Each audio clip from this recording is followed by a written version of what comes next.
L'édito international sur Europe 1. Bonjour Vincent Hervouette. Bonjour Dimitri, bonjour à tous. Alors Vincent, en Catalogne, les indépendantistes ont perdu la majorité au Parlement de Barcelone. Hier, les socialistes sont arrivés en tête du scrutin qui était très attendu de l'autre côté des Pyrénées. Mais alors c'est passé presque inaperçu en France. Et pourtant, il faut suivre ce qui se passe là-bas. Si demain les Catalans arrachaient vraiment leur indépendance, ils donneraient le signal du détricotage non seulement du royaume espagnol, mais de tous les vieux États-nations en Europe. Les Basques n'attendent que cela, les Écossais aussi, les Flamands suivront. Et après, ça réveillerait la Bavière, la Silésie, la Sicile, etc., etc.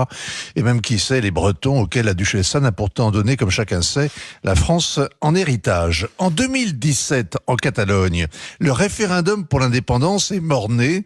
La sécession a été étouffée dans l'œuf, mais les séparatistes sont revenus à la tête du gouvernement régional. Et hier, c'était l'heure de grand règlement de compte. En effet, deux hommes jouaient leur sort. D'un côté, Pedro Sánchez, le Premier ministre espagnol, et l'autre, c'est Carles Puigdemont, l'ancien président du gouvernement catalan.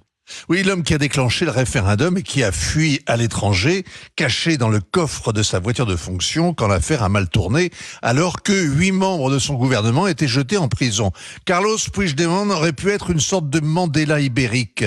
Il a préféré l'exil en première classe, 7 ans à l'abri, à Bruxelles, avec son traitement de député européen, tenant de temps en temps meeting en Catalogne Nord, c'est-à-dire en France, comme à Argelès-sur-Mer, où il retrouvait ces dernières semaines, tous les soirs, dans la salle polyvalente, les militants venus en quart de la Catalogne Sud pour l'applaudir.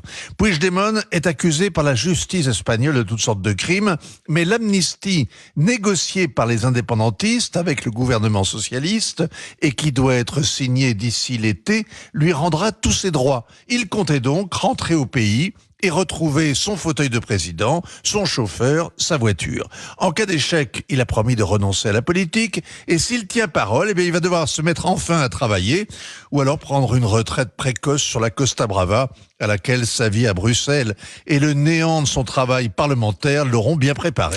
Et oui, parce que le gagnant d'hier, Vincent, c'est Pedro Sánchez, et lui aussi jouait son va-tout. Il y a 2 semaines, le Premier ministre espagnol s'est ridiculisé en se mettant quasiment en grève après la mise en examen de sa femme pour trafic d'influence. Il s'est aussi discrédité en passant un pacte faustien avec les partis indépendantistes auxquels il a promis l'amnistie pour se maintenir au pouvoir. À Madrid, il est leur otage. À Barcelone, leur rival, délice de la vie politique à la proportionnelle intégrale.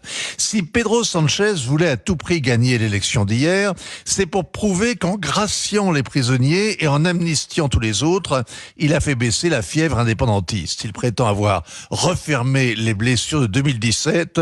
Il fait de son cynisme une vertu, de sa faiblesse politique une sagesse. Évidemment, il ne dira pas un mot sur la poussée de la droite classique qui a multiplié par 5 le nombre de ses sièges, de la droite ultra qui la talonne et de l'émergence d'une extrême droite indépendantiste qui fait campagne contre un autre pacte faustien, celui des indépendantistes avec les islamistes.